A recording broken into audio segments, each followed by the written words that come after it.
Good morning. I am Steve Weber. Welcome to the American Gumption Morning Show. And today is Friday, October 1st.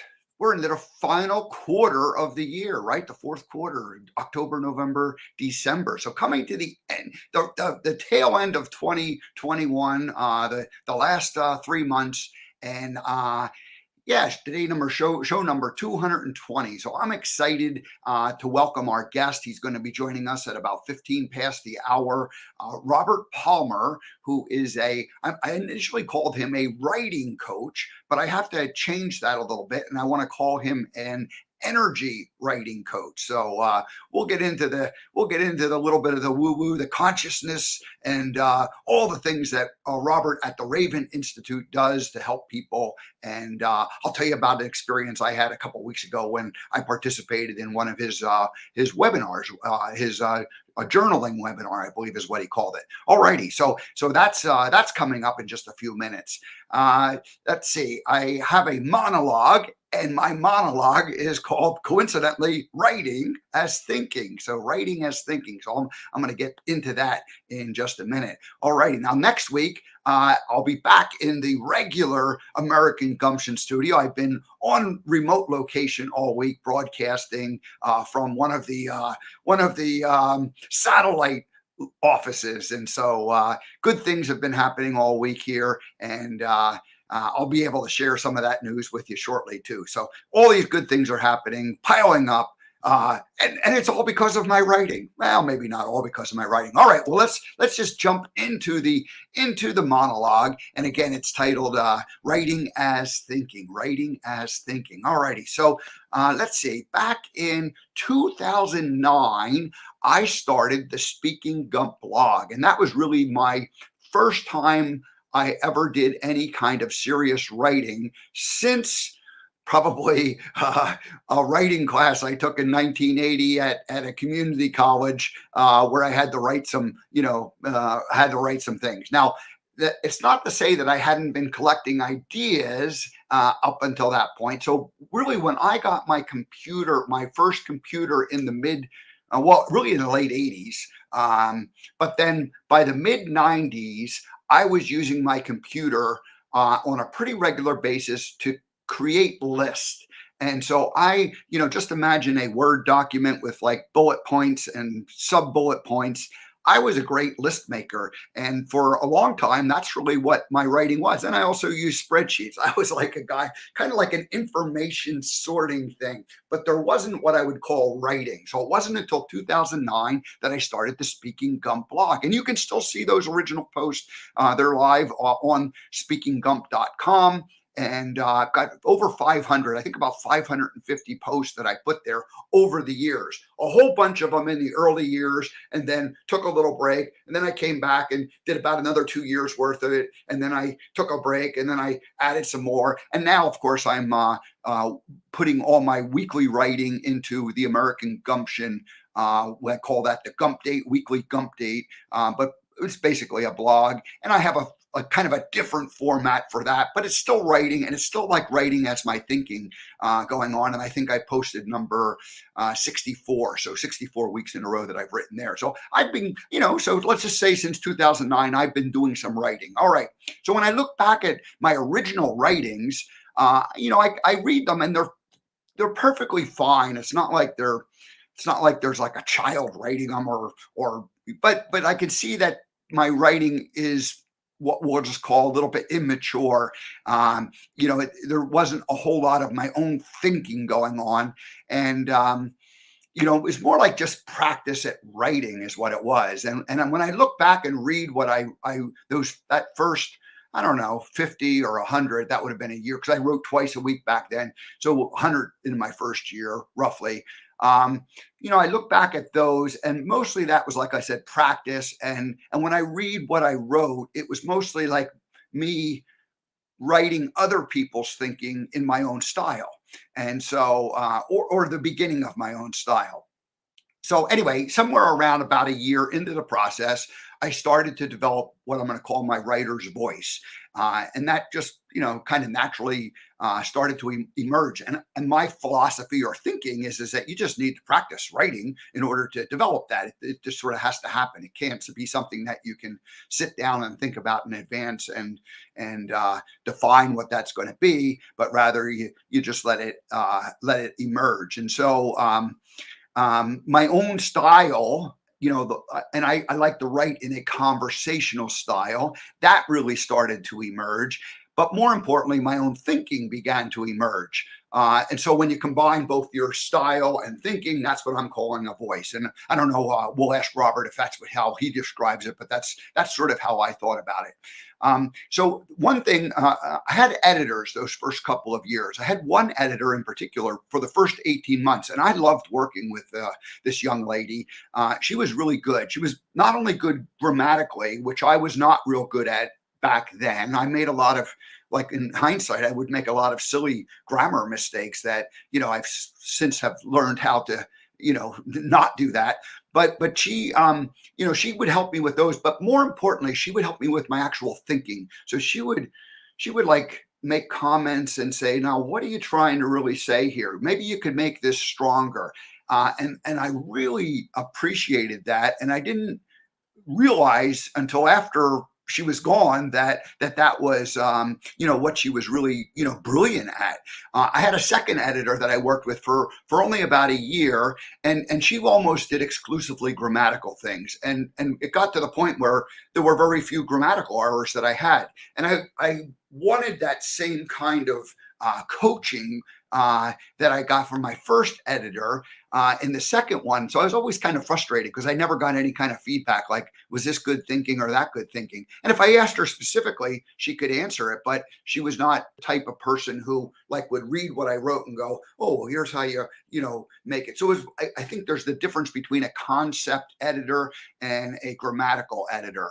And so in my first editor, I kind of had a combination of both, which I didn't even realize and know at that time. So somewhere around year 2 or 3, I came across this quote by William Faulkner. And the quote is, I never know what I think about something until I read what I've written about it. I never know what I think about something until I read what I've written about it. And I don't know why, but that just like hit a home run with me. And I was like, oh my gosh, that's what my writing is doing for me. And so I wouldn't have appreciated that in year 1 because I wasn't even aware that I wasn't even writing about my own thinking. But as I got into year 2 and 3, that's when I really started to get stronger and stronger at like using the writing as my own thinking. Well, what do I really believe? And at the same time, I was going through my own conscious awakening and evolution spiritually and going, hey, wait a minute, all this stuff that I thought I believed that I've been running on autopilot, I don't think it's quite so. It's like somebody else's ideas that I was trained on and doesn't necessarily resonate.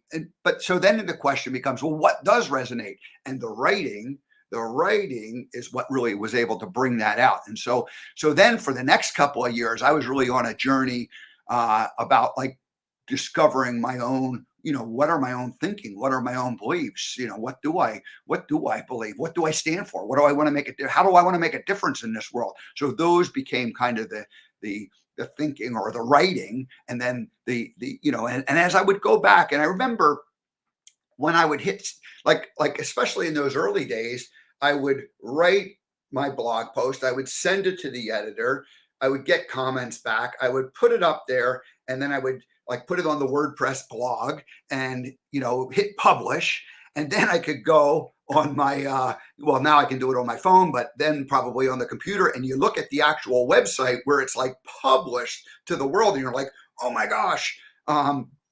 It was like almost as if I wasn't the one who had written it, and I would read it like going, gee, is this true? Do I believe this? And it was kind of really interesting. So like when you write, if you're just writing for yourself, I think that's probably pretty helpful. But if you're writing and actually publishing it and sharing it, it becomes more powerful because of how it can affect you. So, and it's kind of like when sometimes maybe you just blurted something out. And this has happened many times in my life where I might have like I might have been thinking about it, but not really consciously thinking about it. Maybe more of a subconscious thing. And then all of a sudden you blurt something out and you hear yourself say it. Well, reading your blog post on the WordPress blog published for the world is a little bit like that, where you actually can hear yourself saying something, and then you look at it and go, gee, is this really true? Is this really true? And even today, when I do I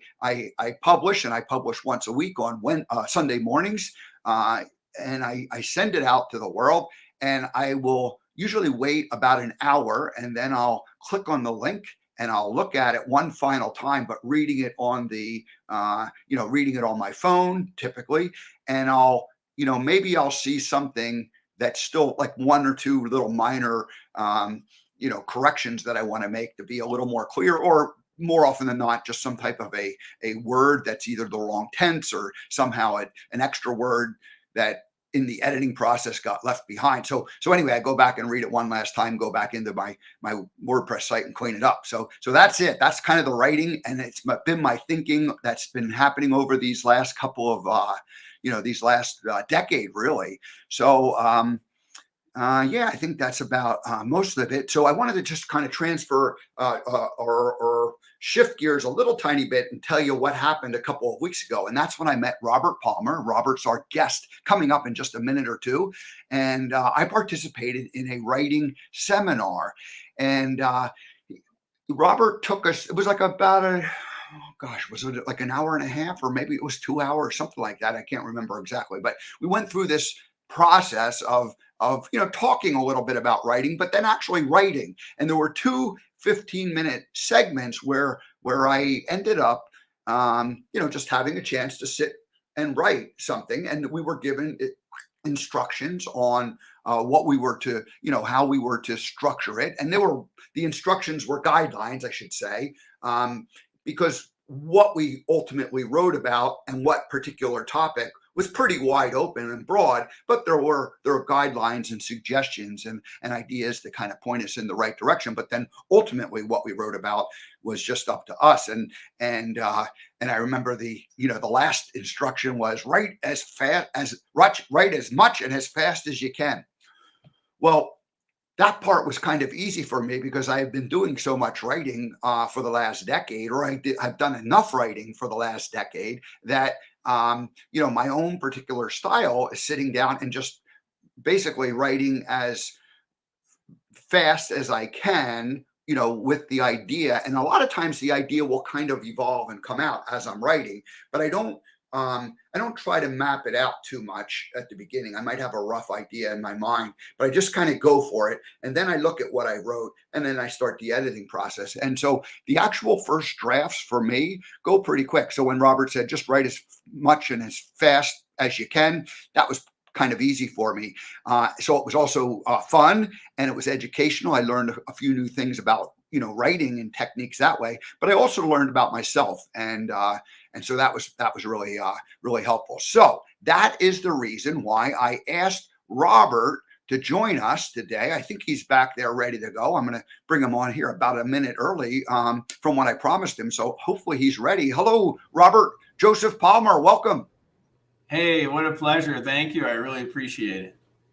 Good. So we have a couple of rules here, Robert, at the American Gumption Morning Show.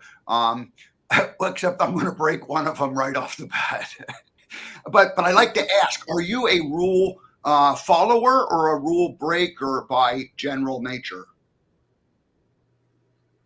Probably, I guess I would say I'm a breaker, but I just avoid them. Rather than break them.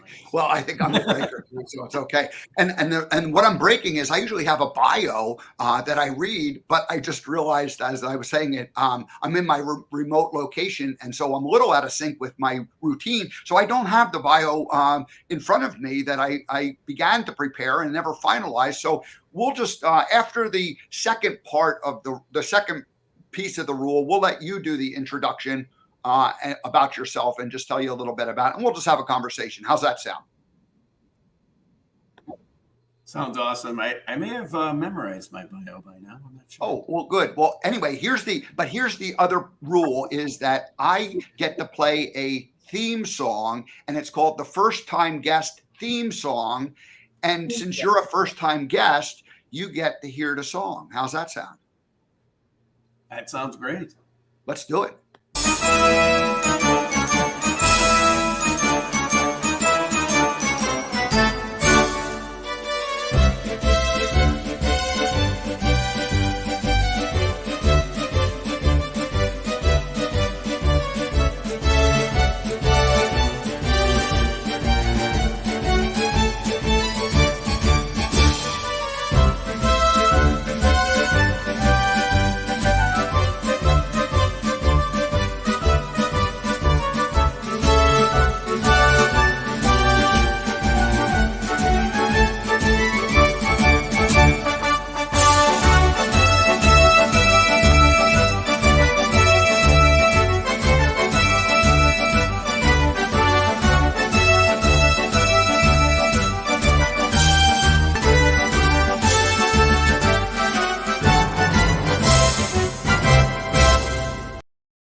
Have you ever had a marching band welcome you to a broadcast before, Robert? I am telling you, some Sousa breaking out there. Yeah, I feel like quite the procession. Like, am I the march in? Good. This is fantastic.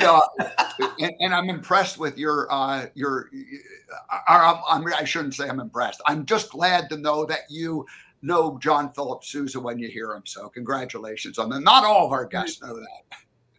Downbeat could have been a little heavier on that, but yeah, good. No, music's my first love, so I just do this other stuff to pay the bills, maybe. I don't know. One of the things, and I'll let you introduce yourself in just a second. Tell a little bit about yourself. But one of the things that I really liked when we did the seminar and we met is you mentioned, and this relates to your music thing, your music comment. You mentioned that writing is an art, and we don't always think of writing as an art. You think of painting or you think of musicians as artists, and yet writers are artists too. And so when you said that in the seminar that I participated in, I went, oh, this guy gets it. I like it. So yeah, very good. Yeah, well, it most certainly is an art form, that's for sure. But for us at Raven, we feel everything's an art form. So go ahead and give us, before we get into Raven too much, just tell us like a little bit about your background, who you are, and how you got to be, this guy who's an energy / writing consultant. Yeah, I guess what I call myself now, and I don't guess it, but I do, is new consciousness coach, because my purpose is to raise the consciousness of the planet through the art of writing. And new consciousness coach in 3 specific areas: writing, leadership, and entrepreneurship. And that's the Raven Institute. That's our main focus. And but for me, my background is a long time classroom teacher and school leader. I was fortunate enough to co-found 2 high schools and now the Raven Institute. So pretty much had a charmed career, just going ahead and following my excitement is what we call it now. But for me, being raised in the 60s and 70s, just always being true to myself every moment of every day, not surrendering a second. And the synchronicity and the magic just kind of poured down on me all the time and just had a blast. Never worked a day in my life as a teacher and school leader. And the Raven Institute is really a compilation of our best practices in those settings and unleashing it to the world, because everybody encouraged me to do that for 20 years. Every colleague, administrator, parent, they're like, what are you doing here? You got to show this to the world. This is so revolutionary. And I was pretty humble then, but I got the entrepreneur bug. And you realize as a teacher, you are an entrepreneur every day, because you're selling something to a pretty ornery audience, but they keep coming back even though they think they don't want it. And so that you're a pretty good entrepreneur, you're a pretty good salesman. So and we've relaunched Raven a couple of times over the years, miserably failing. But that's a whole other story. We have a new energy school. We have 5 schools of mastery in the new consciousness, we call it at Raven. And one of them is the new energy school. That's under development. And the school of performance, which will focus on athletics, sports, and theater. But getting back to the energy, creating in that magic place where what we now call excitement was made my life pretty easy and a lot of synchronicity, like I said. But became an entrepreneur, it was like I got hit in the head with a shovel and had amnesia and was suddenly creating from a place of what I realize now was anxiety, desperation, trying to pay the bills and all that kind of, and trying to do everything. And, you operate at a very different frequency when you're doing that compared, I'm like, wait, what happened to my charmed life? Where'd it go? And it's just been a journey. We relaunched Raven back in the winter of 2021 here. And it really came out of me going back into inner city Detroit and teaching for a few years and just getting back into my sweet spot. And once I felt like I was there again, I was like, okay, let's do this right this time. And we really got a great business development group that's high consciousness that's helping us. And it just seems to be going great now. It's fun meeting great people like you. And that's what I'm used to, and everything's, but it's back to being charmed again. And it feels really good. So thank you for that. Just one or two questions about your past, your background. When you were teaching, were you teaching writing or were you teaching other subjects as well? Was it primarily English classes that you were teaching?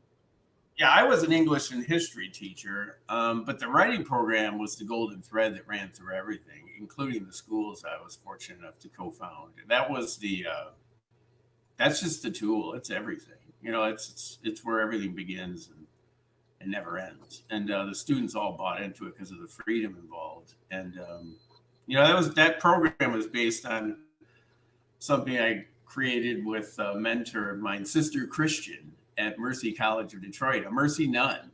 And she had a manuscript, a writing system that she was putting together. It's this huge flow chart of 32 steps and stuff. And she always encouraged me to recreate it and apply it to my college studies.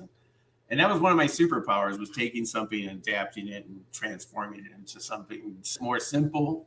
And I always had in my mind, how could I teach this later when I'm a teacher? And I just created this system. It was just magic. I got done with things fast, so I could go back to doing all those other things in college that we do that are not so academic. And and the kids just all bought into it, just loved it. We couldn't find a kid who couldn't write for 20 plus years. Everybody could write. And it was just so fun. It took that, we talk about that. Sometimes the writers don't like that. It's like, no, this is us and them. And it's like, no, everybody can do this. And everybody can go to another level. That was what was really remarkable to us. If you were a struggling writer, you became functional. If you were functional, you became good. If you were good, you became great. If you were great, you became somebody that was going to be like Shakespeare. So everybody went to another level or more. And it really blew our minds. Some of the most struggling writers became the most prolific and advanced writers, right before our eyes. And we're just going, wow. You'd walk into my classroom, the lights would be down. You hear all the tap, tap, tap, tap, tap, tap, tap, tap writing, and my administrators would walk in and just see this room full of kids just feverishly writing, all the time. It was just like, what is happening here? I'm like, I don't know, man, but I'm loving it. It's pretty nice place to swim in. So pretty cool. I'm also a child of the 60s and 70s, and I'm thinking back on my own education, and I realized that the writing that I did was more like drudgery, like doing a book report. Right. But there was nothing what I would call creative writing that was introduced to what we were doing. And until I just sort of stumbled into, creating my own blog and doing creative writing, I thought writing was something evil. Oh, 99% of people's experience is like that, which is really good for business for us, by the way. But that's the thing. I love when you say that, because it triggers my story to where up and through fourth grade, I was writing all the time. I was I wouldn't sleep at night. I was constantly creating massive productions, theatrical productions, movies in my head. I was Steven Spielberg waiting to happen. My parents just didn't know it, and I kept it a secret. But I had a fourth grade teacher that was really, really great. I would finish my work as fast as I could because I knew she was going to give me this story prompt worksheet. And I would just take that first line and just start going, man. And I just couldn't stop. And I never thought about, editing or anything. And before I had finished that page, there'd be 2 or 3 kids over my shoulder watching my, because they wanted to see the story. And then something happened. I don't know, 5th through junior year in high school, something happened. But I was, like you said, somehow I was sold the story that it was drudgery, and someone stamped that imagination out of me. And I think about, I became a really, I was a teenager on drugs and on the streets, homeless in Detroit. And it was like, that's where that led to. It's like, why would someone do that to a child? And when I met Sister Christian, the point of this story is she gave us permission on day 1, my freshman year at Mercy College, to be that 4th grader again. And that was the, that's what, when that happened, it was like, I came back to life. That was me again. And everybody at Mercy College went through that writing program, nursing students, everybody. And that's her legacy. It's mine. It's why I get up every day. I get a little choked up about it. But, that's just a beautiful story. I just love that permission. Yeah, no, it's a great story. And it kind of reminds me that for whatever reason, we teach children to somehow be serious and stop playing and stop having fun and stop using the imagination and somehow interpret the world as very fixed and, systematic, when in reality, as I began my own consciousness awakening and journey, the idea that I needed to unlearn everything that I had learned, was that was where the learning really, began. So this is off topic, but why is it that we, and maybe I'll just ask it hypothetically, and we don't have to go down this path, but why is it that we end up, beating the creativity and the imagination out of kids and making them conform? So anyway. Well, yeah, and I think the answer is here. My response was ready to go when you were talking about that. Sister Christian's program was not just a bunch of fluff and a bunch of, hey, let's all play some sitar music and smoke a pipe and write. No, her program was a perfect ebb and flow between the creative consciousness and the cognitive analytical. There was an ebb and flow. So you got things done, but you did it through the porthole of your imagination. And then, like you said, Faulkner, then you get to read it and reflect on it and find out what you know. And she taught us, what do you do with that now? And it's kind of cool. Our subtitle of Writing Workshop 1, you got to experience a couple of the tools, is Purposeful Mess Making Reveals Clarity. So, it's not that you're just adding to the mess in the studio of your creative life. That's not what we're asking you to do. And so many frou-frou, fuzzy spiritual experiences, that's all they do. And you're off to the next one, a group meet or whatever, but nothing solid or tangent is happening. But for this, what I love about this is there's an end result, and clarity comes, even workshop 1, clarity comes forward. And you take that clarity into workshop 2 and you create a framework for your project or your purpose or your mission or whatever you're doing, your passion. So a real framework shows up. And then workshop 3, you fill in the frame. You draft. That's when you draft. And getting back to that, the drudgery happens because what blew my mind about Sister Christian's process was drafting didn't start till, in my program, it's workshop 3. And for her, it was well into the process. But what does traditional education say? Have your thesis statement, have your outline, start drafting. You're drafting and so your creativity, we talked about this, leaves the room. It's like, well, I can't be here. Creativity can't exist in the same space as anxiety and struggle and force. So now, and everybody knows how it feels, right? You're walking through drying cement, trying to get that paper done. Where with our process, you're dancing in the meadow, and in the meadow, you find, like you said, your lists, you find your catalog, you find everything's in there. You get stuff done, and it's very liberating. It's on thinking, it's getting out of that force, and that's where you're feeling. You're getting back to the energy. You're feeling creativity exiting the space, your divinity, your creativity, your Holy Spirit, whatever you want to call it, is suddenly just watching the human struggle by itself over the short wall, as we say, because the connection's been disrupted. Because the human's like, I got to go do this. I got to know what it is. And the creativity is like, you have no idea what it is. I mean, there's so much more than your mind can think of. And so really our writing program allows people to walk through those thresholds of higher understanding. That's all it is. It's like, hey, try this. And then they're done. And hey, how'd it go? What happened? Talk to me about it. It's like, oh my gosh, I had no idea that was there. It was always there.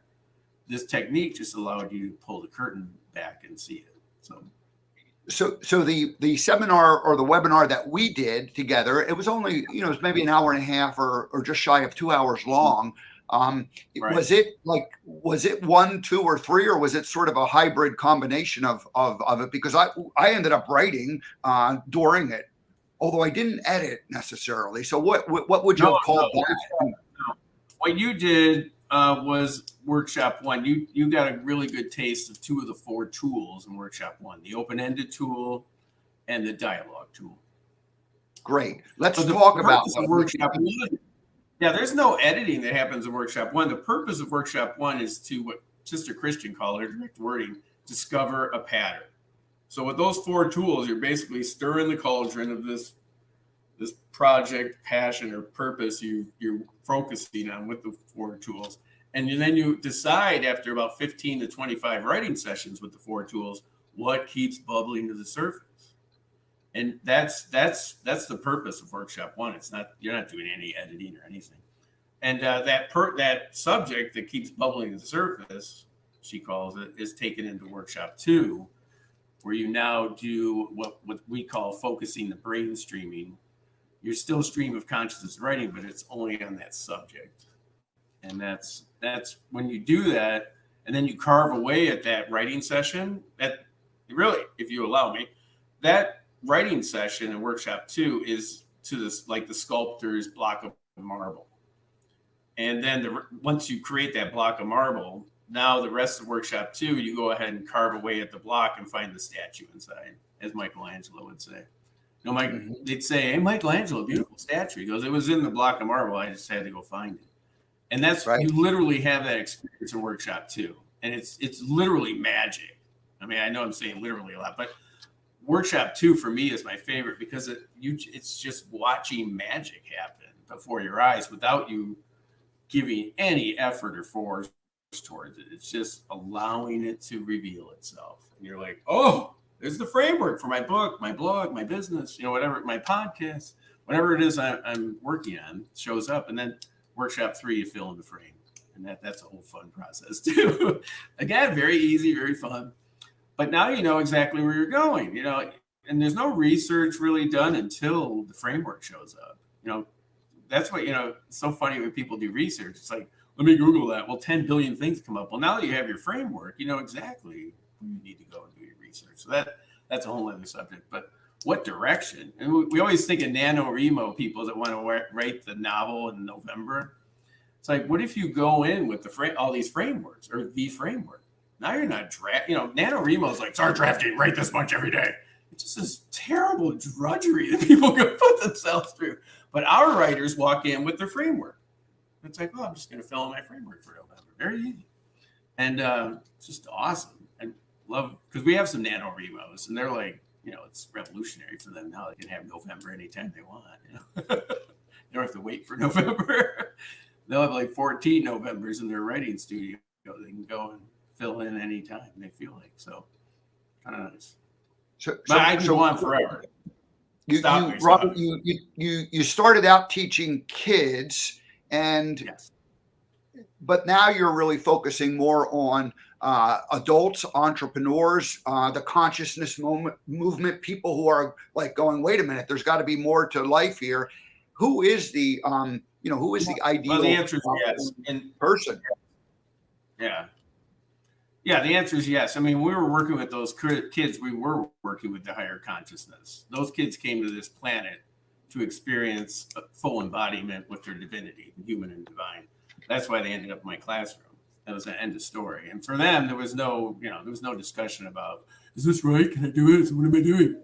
He just did it, and they loved it. And with adults, it's kind of weird because they're unlearning a lot of things. It's like teaching a piano student who learned the sonata the wrong way for 20 years. And now it's like, no, it's played this way. But and then you got to unlearn the way you played it wrong. That's kind of weird, but that takes a minute for adults. But again, we're only working with folks that enter the door ready to go. And that, that pretty much happens because our branding, we're a lot more careful. We're just who we are now, and we only attract people that are ready to do it. But we still work with kids. Like I'm working with a student in Tennessee that's one of the 1 percentile in testing down there. And so we're applying our learning tools to students, especially with this return to learn nightmare that families are going through with their local schools. And we're taking on more and more families. We're working with a family of 5 now in Howell, Michigan, because they're stepping away from education. And we're up to 20 advanced learning tools that we just have the kids apply to any subject area. And what it does is it allows them to very easily show their engagement and whatever they're working on, and also show what they're learning to their parents. And of course, our writing program is at the heart of all of that because there's nowhere to hide. It shows exactly what's going on.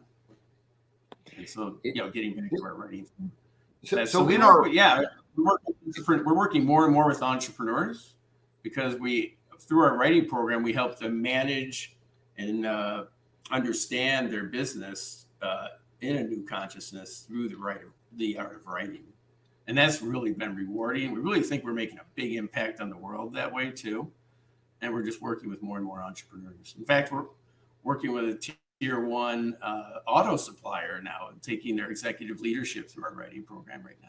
So it's just blowing their minds. They're literally like, this is the most life transformational experience of our lives. All the CEOs always say that, like, I've been, this big time business guy, for 20, 30 years. And they're all like, this is the most transformational, they're identifying the cancers in their businesses, the things that are sabotaging everything. So it's been really fun to work with those guys and girls. If you believe, like I do, that the world is going through a radical evolution and change, and all of the systems that we've had, legacy systems that we always thought were dysfunctional on some level, but we still gave our trust to them, as they all collapse and come to an end, and people who are stand up from the ashes and go, wait a minute, there's a better way. It seems like the CEO or the leader of an organization who gets crystal clear in his own mind about where this is going to go, and then brings his team in. I mean, this is huge for the consciousness raising of the planet, and also of the business and the success of the business. Yes. Oh, so much. Yeah, because so many businesses fail, right? Or if they're even putzing along, they're failing miserably, but they're somehow bailing themselves out with debt. But this is, when you're tapping into that higher consciousness about what you're doing, the magic starts happening. It's not a struggle anymore, which is, but I mean, this tier 1 auto supplier, you wouldn't believe that would happen to somebody like a high consciousness organization like us. But I met the CEO at a garage sale his wife was having. And, for me, I'm a master networker. So I'm just like, hey, what do you do? So he tells me, hey, I'm working for this. And I came from North Carolina. I'm working with this minority-owned auto supplier group in Detroit, because they were advanced thinkers. Like, they were really pushing the envelope on what they want, how they want to do business, and that's why I came to them. And I'm like, ding. So I was like, well, guess what I do? And and the guy tells the story to everyone we talk to on the floor. Like, you wouldn't believe when I met this guy. No. But the partner within, the actual owner named Bruce, he's so excited to have us in there, because he literally looked at me and said, we want to change the world. That's why we do this business. And they hire a bunch of the people they hire are marginalized populations in inner city Detroit, and they're struggling individually. And so we're bringing our writing program, our leadership development program. We're going to give all these people the things they need to be successful professionally and personally. some of them are sleeping in their cars in the parking lot at night because they can't go home to an abusive home. I mean, this is the people. And so when I think of, man, I'm working here, this is like my inner city high schools I work. I'm still there. And it's just so cool. It just feels so right. But the fact that we can align with people like that, and now we're going to do this. We're going to create a documentary film about us. We have a documentary film person at our network at M3 Link. And, we're going to replicate this all over the country. We're going to go in and start working with manufacturing companies that have marginalized employees that are struggling to be successful personally and professionally, and bring our program. I'm just so excited. I mean, this is a life's work for me. This is why I get up in the morning. So hey Robert, let's shift back to the actual writing part, because I participated and you went through 2 exercises in the session that we did together. The second one was what you called the dialogue, and I don't know what you called the first one, but it was basically it was just like a warm up, I guess, where we were told to write for 15 minutes and you disappeared, and I just was in my own glory in terms of just writing, because that's what I do. And so it was easy for me to do that. But what was that first exercise? And then let's get into the dialogue part, because that was really kind of transformative for me. Oh. Yeah, I loved that. I was so looking forward to hearing you share that when you read it that day. But the open-ended tool is what that's called. That's the first tool of 4 tools in workshop 1. And that's, where you just start writing with no objective or anything. You just put pen to paper and just start writing as much as you can, as fast as you can for 15 minutes. And for us, that's we do that first because we have to open that portal to creativity where anything goes. And one of the laws of the universe that we've learned through our new energy school, through Daryl Anka, who channels an entity called Bashar, look that up. But one of the laws of the universe that Bashar is sharing with the planet right now is to follow your excitement to the best of your ability with no expectation on an outcome. So when we looked at our open-ended tool, which I've been doing for over 20 years, I'm like, oh my God, that's it. Like, you literally get to experience that law of the universe for 15 minutes. And the painter gets this, the sketch, the drawing artist, because there's a blank canvas. And all of a sudden, 15 minutes later, there's beauty. There's something there. There's information, and from nothing. So that is, but there was no expectation. Like, I'm drawing this, and I will draw it like that, and this will happen. And that kind of relationship really that kind of energy really strains the creative relationship, right? Because we always say, you think about going on a date with someone, the first date, and you sit down. We're going to have 3 children in 2 years. And now we're gonna get married next week. We're going to live in this house in this neighborhood. I mean, that person's gonna run out the door so fast. So having no expectations allows the relationship to reveal. It takes the ceiling off. I mean, who knows what it's gonna be? Maybe you're sitting across the table from a best friend that you've been waiting to have forever, but you're trying to make her your wife with 2 kids and a dog, and now you'll never know that. So the open-ended tool is very important for people to feel what it's like to just put pen to paper and allow anything to happen, because that is the first step of creativity. I mean, look at the Big Bang Theory. When energy was released and the universe was created, it was like, whammo! It was a mess for a second, but within that mess was the galaxies and the solar systems and the planet Earths and the Steve Webbers, and they were all waiting to happen, But that big explosion kind of had to happen for a second first. So that's open-ended tool is really kind of the Big Bang Theory of creativity. And, so and then that second one, I was so looking forward to you. Let me interrupt you and just say. Go ahead if you want to leave. So for me, the value I received in it was open-ended, and here I was participating in a writing class or seminar that I already liked writing, and already, from a consciousness point of view, was all, kind of in sync with. And so what I ended up doing was just going, where is this moment in time? Where am I at in this particular moment in time? And I, kind of brought in a little bit of the, like the stuff that happened in the past 10 years of my evolution and awakening. And then it was like, okay, well, here I am. And then it's like, here's some of the options I'm considering. So I kind of used it as an opportunity to just sort of put myself directly in this moment of time, a little tiny bit of framing from, how I got here, where I was, and, what are the options that are sitting directly right in front of me. So it was just, and that wasn't thinking about it. It just came out because it was like, oh, well, that seemed like the most important thing to do for me at this particular moment. Yeah, I mean, yeah, and open-ended, anything goes. I mean, some people write a list. Some people, it comes out in poetic form. Some people it comes out in a rap, or just a bunch of phrases and words. I mean, there's no rules. Just anything happens, and that's fine. It's just it's about getting used to allowance. What does allowance feel like compared to forcing my will on something? And what kind of result do I get from that? And also, in a practical sense, the open-ended tool, as you master it, becomes the filling station for your studio, your writing studio. Because so many things show up there. You can go back into you say, let me go read what I wrote. You can go back in there. And then the second tool of Writing Workshop 1 is cataloging. I love what you said about, I'm a lister. I make lists. So you're a squirrel. You have squirrel magic. You have squirrel medicine. We call it in American Indian spirituality, because you store things and you collect things. We all have that aspect, especially in the age of information. But what's so nice is that open-ended whammo now has a place for everything to be put. The cataloging tool is very powerful. It's 5 lists.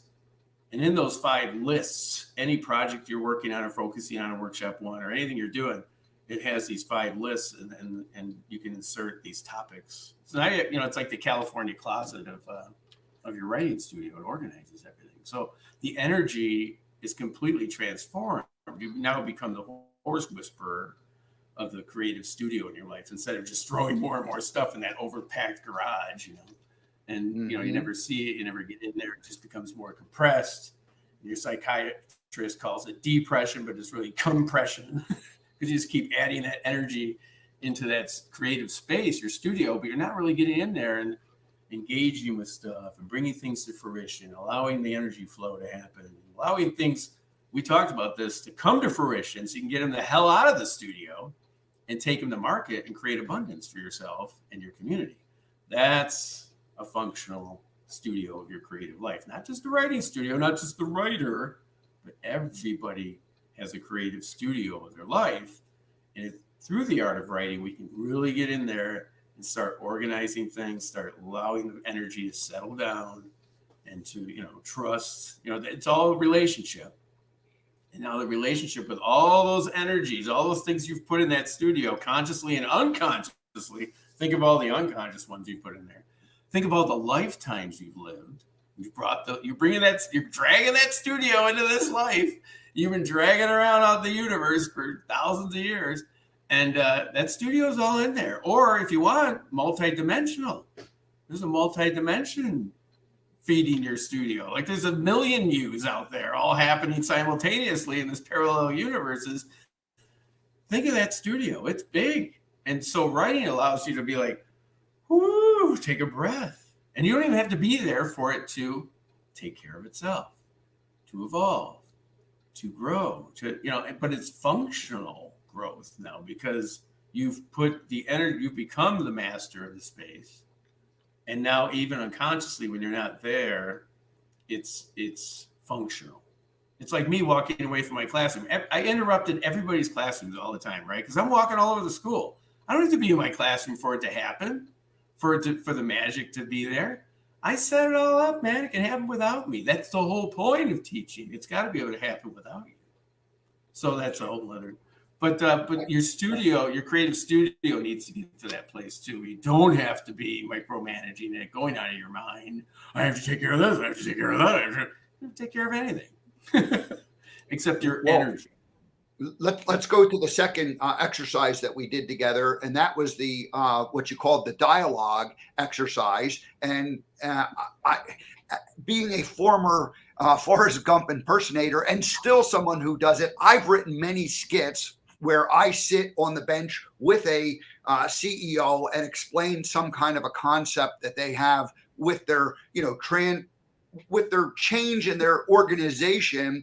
So I've written these scripts. So when you said write a script, I was like, okay, I got this. I know what it was. But what was interesting was, you encouraged it wasn't like me writing one of the scripts I've already written 100 times before. It was like a brand new script. And it really was about, moving my life forward. And in my particular case, my goal and vision is to live and work from the road in an RV. And so I said, I'm just going to write to my future RV. It didn't have to be a person. You had kind of laid out those boundaries. It could be a thing or an idea or a concept or a famous person. And so talk about like the psychology behind why that works so well.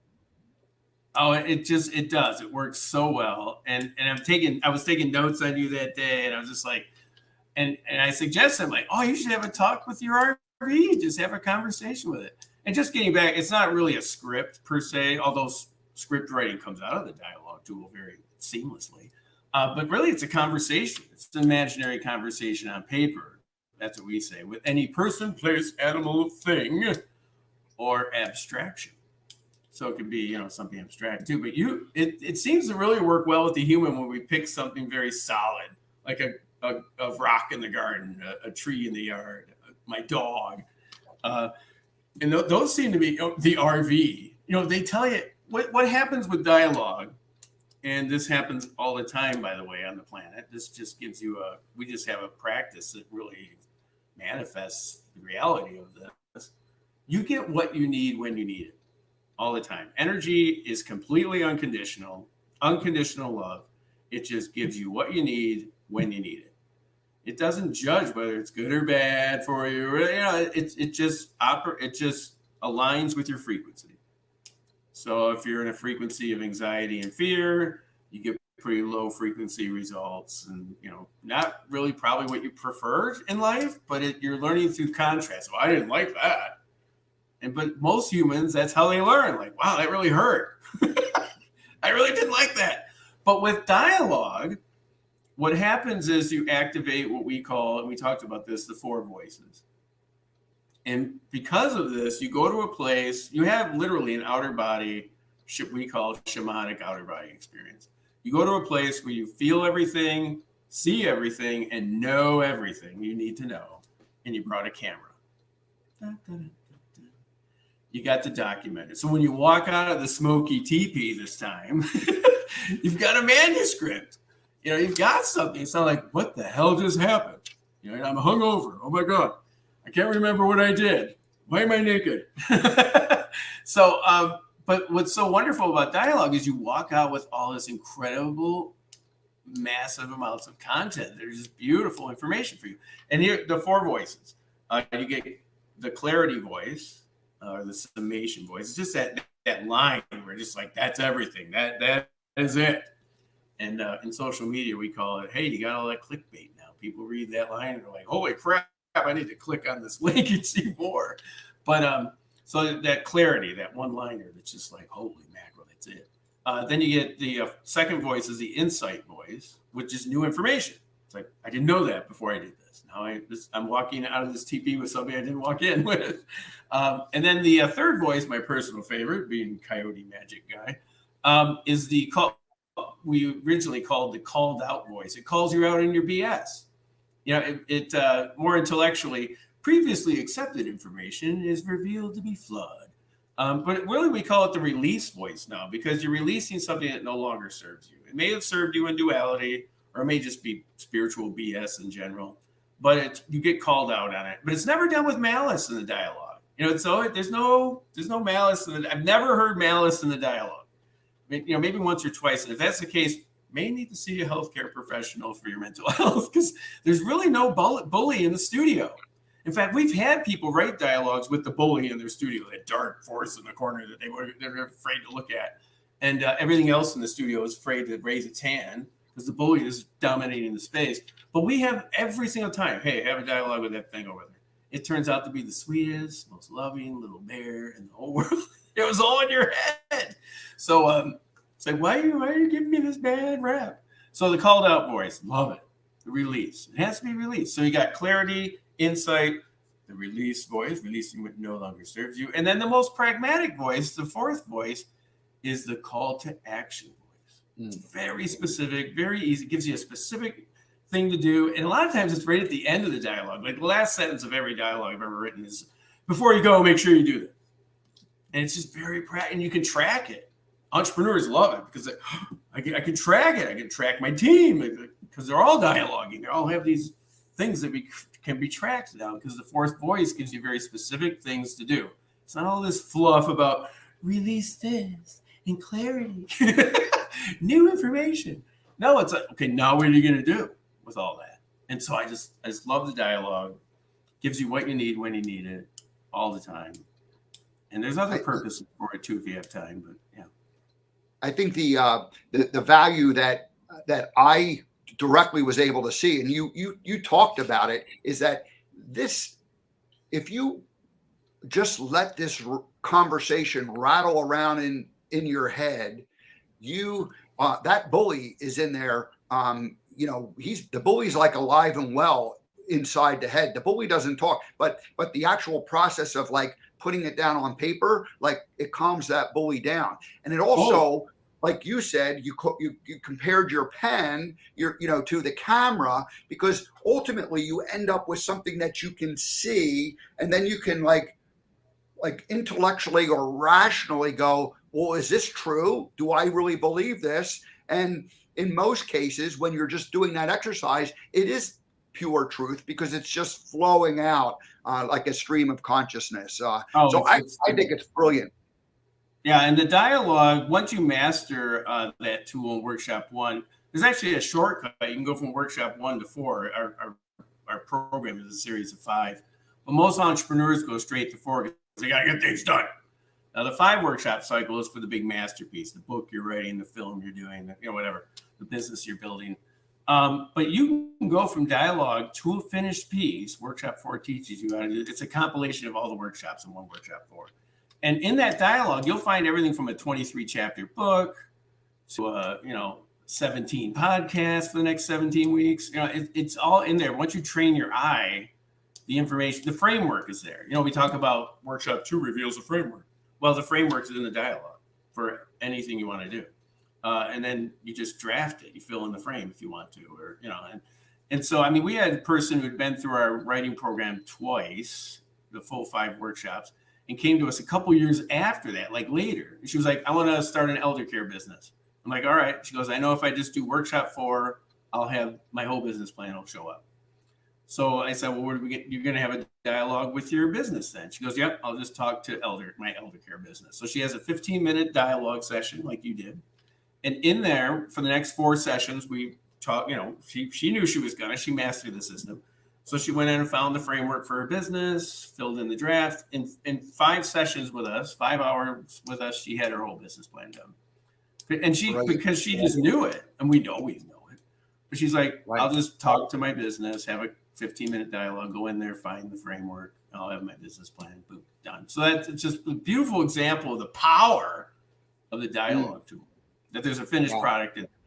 I always think I wrote in that last summer, I was sitting in a diner and I wrote a 15-minute dialogue with one of my spiritual mentors, and I ended up with a 23-chapter book out of it. So now it's a new project in my studio that I'm drafting. Brilliant. So it's just so easy. So easy. We're coming to the end, so we'll have to, wrap up. It's okay. We go a minute or 2 longer, but I want to, there's one thing that has always sort of not sat well with me in the writing and some of the things that I've heard. So I'm going to tell you my opinion, and then you can tell me whether you agree or disagree. But many writing people say it's so important that you actually use a pen and a paper because there's some kind of a energy that goes forth with the actual motion of the hand and the writing. And I have tried it. And I have basically rejected that and said, you know what? I just use the computer. I can just concentrate on the screen, and I can have my eyes watching the words come down. My fingers are not even consciously involved in any of the process. And so I feel like there's this direct connection that way. And yet I've heard other writing people say, oh, you have to do it this other way. What's your opinion? Well, once you hear you have to, then stop listening. So for us, it's whatever works for you. I mean, Thank you. I got to tell you, 99% of people we've worked with over the years write by hand. It just feels right to them, even if they came in as a keyboard person. But the trend right now is more of my writers now actually write, like you're saying, through the keyboard. In fact, one of our graphic designers who's writing a book, she does energy work with dogs. She's writing a book with us. She's in workshop 3. It's an extraordinary experience with her. But what really happened, they can write faster with their keyboard. So that's one of the reasons. So the stream, like you said, the stream is more seamless. So of course do that. But the other thing is she created a graphic organizer system, because for a lot of what we do, that by hand thing, at some point you got to come out of the computer. Well, now that I knew she's a graphic designer, in fact, she does our graphic design for our business. I said, why don't you come up with something that works for the digital creator that we haven't come up with? And she did, and it blew our mind. Like, we literally met about it this past week, and it just blew my mind. It's a big milestone in development of our writing program. So we're really excited because we can better serve the person who's doing it solely on computer. So it was just awesome. Again, just beautiful synchronicity and beautiful person. And yeah, to me, just do what works. But a lot of people, they end up going from keyboard back to paper. I'll say the trend right now is that's not happening. They just stick with it. They stick with the computer. And trust me, I have created those people are creating an extraordinary. We have an equine therapist that wrote one dialogue, right? And 64 chapter book curriculum, really 64 item curriculum for equine therapy business. She did that from one 15-minute dialogue, but she's worked with us before too. But she literally created a life's work, something that will probably be looked at and used for generations to come because of that work that she did in 15 minutes. Boom. Perfect. So talk about building time. New consciousness has bent time like we can't even imagine. So Robert, thank you for joining us. I want to mention that your website is scrolling across the bottom. It's theraveninstitute.us, theraveninstitute.us. And if people go there, they'll learn about the 5 schools of teaching that you do. And the first one is energy. The second one is entrepreneurship. The third is leadership. The fourth, performance, and the fifth is writing. We spoke mostly about the writing, but you can see how, ideas of leadership and entrepreneurship all come out of that writing. And so I think that as this new consciousness movement really is still at the beginning phases of it, there's many of us who have already crossed that boundary line into it, but there's still many more that are about to, and realizing that, the old way is no longer working. This is a great way to help clarify your thinking. And as Faulkner said, I never know what I think about something until I read what I've written about it. I love that. I absolutely love that. I've always been a Faulkner fan, and I just love it. You shared that with me. Ever since, I've just been, oh my gosh. And really, we're transitioning from the duality energy to the new consciousness, and things are very different how we create. And I've always known it. I always did it. I never gave it up. Got beat up a little bit in my teenage years, holding true to it. Got a little messy, but back at it. And I really appreciate it. Thank you so very much.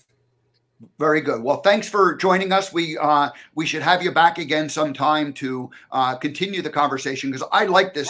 I think this writing thing is so important. It's helped me personally, and I just think that anybody who wants to do things differently, if they're not writing, in some form to collect their ideas, if you're leaving stuff caught up inside your head, just rattling around, that's where the indecision and but boy, once it just starts getting down on a piece of paper or on a computer screen somewhere, it makes all the difference in the world. So thank you so much, Robert.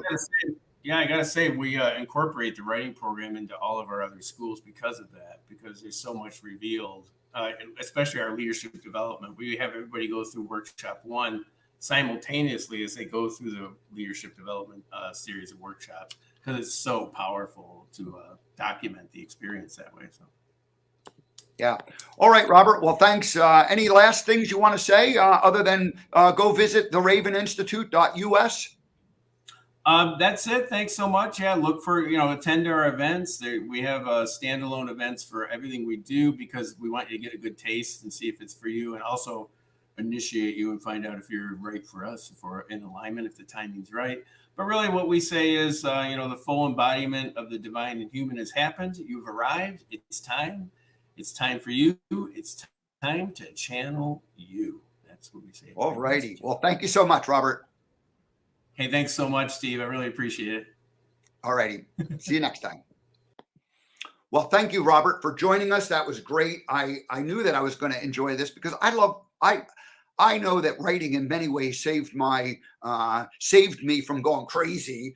Maybe not literally, but I used to keep all this stuff stored up in my head, and once I started releasing it, putting it down there, writing down, clarifying my beliefs, clarifying what I want to do, it's sort of like it just took a pressure off in terms of it's just here it is, here it is, like written down what I want to go do and what I believe, and it made all the difference. So that's for me the power of writing. So that was a fun interview. Thank you very much. Once more, theraveninstitute.us to go visit Robert's site and his 5 schools of leadership or 5 schools of consciousness, I should say, leadership being one of them and writing being one of them. All righty. Well, that's it, everybody. Have a great weekend. I'll see you next week. I don't know what my schedule is other than I'll be doing a couple of shows. So we'll just see how it all rolls out next week. So have a great rest of your day, and I'll see you next time.